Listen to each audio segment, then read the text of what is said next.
So you may notice on the dashboard page for all your classes, you'll have this create resources button. This is also now available to us in each class. Also, there's a resources folder, but let me just click on it to show you, and you might have a bit of fun with this.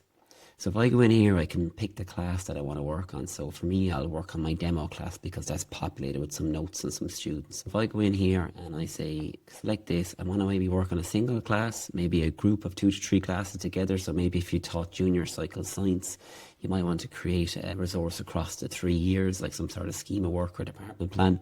I can just do a general resource builder. So let's say I want to create something for this demo class here. So demo class is selected and my single class resource is selected.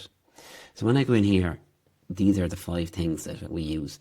So we can do 3 ideas. Now 3 ideas is nice because it will just literally, you type into the AI what you're thinking of looking for, like give me 3 ideas for the respiration system for a mixed ability 3rd year class. And it will give you 3 ideas. Create a lesson plan, maybe create a worksheet, maybe create a schema work, which would be a group of classes, or maybe create a department plan. Now, earlier I mentioned that you could upload your school logo. That's where this comes in here. I only have the Elume logo on here. I don't have the school logo uploaded yet. But if you upload your school logo and select it here, it will actually put that on a printable resource for you. So let's just say I go with the 3 ideas here. I encourage you to try obviously all of them, and these 3 are probably the main ones. There's probably a lot more work in these. So my demo class, I have 2 notes uploaded, just populated. So I have one like events of the 20th century or something like that. And so maybe I might say like the structure of the atom 2nd year science class. It doesn't have to be perfect. Now you can actually upload another file here or paste a note in if you have something else already saved and you want to work off these notes. So if you don't have it in the notes, don't worry, you can just upload it temporarily here and it'll work on it. So my level of junior cycle, the details concise or detailed. I just want 3 ideas, so we'll go concise. So source area of notes, and when it looks into notes, it will see I have a getting started folder, I have a whiteboards folder. So I know I have some science stuff in the getting started folder, so I'll hit there. Now, when it does this, destination folder is the resources idea, so it can save these to resources or ideas for you. But in the generate 3 ideas, when I press that, there's actually a slightly nicer flow to this. So the 3 ideas it gives me are thought-provoking questions, so what makes up an atom? Thought-provoking activity is build your own atom, so how to create atoms. So it's fairly simple ideas.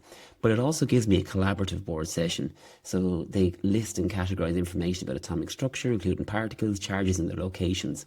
And what this is telling you here is you can use the collaborative board session in that class page, and this is just an idea to use that resource, you know. So yeah, so you'll always get 3 ideas, and the more information I suppose you give it up here, the better the ideas are going to be. But I've only given it 1 line there, and it's already given me 3 ways to start the class. Now, for the 3 ideas, you can actually post this directly to the class timeline. So if I pick the middle one, so I'm picking the activity. So in groups, student create a model of the atom, labeling protons, neutrons, and electrons, and discussing their roles. So if I press here, post class timeline, it says it's posted class timeline. So I know I'm in demo class, so I'm done here. I can export as a PDF and export as a docx. The reason for the export as a docx is you can edit it then, especially for lesson plans. Like this will give you a lesson plan. So yeah, you can create lesson plans for them and they're fine, but you might want to edit it to put your own touch, your own twist on it. And that's probably a good idea because it makes it a bit more yours then. But you can literally just make it as a PDF. And if you have your name in there, name of the school, and school logo, it will generate you a printable PDF with your footer identity being your name, your school, and your school logo. Post that to the class timeline. So I'll go back to my classes there and I'll go into demo class, and if I look here, it'll say build your own atom in groups of protons. But there you go, it's posted to your class's timeline and it's ready to go. So I think that's another nice feature. And maybe another day I'll go through the lesson plan, but I'm trying to keep these videos short, and I'm sure you'll have fun going through all these things yourselves.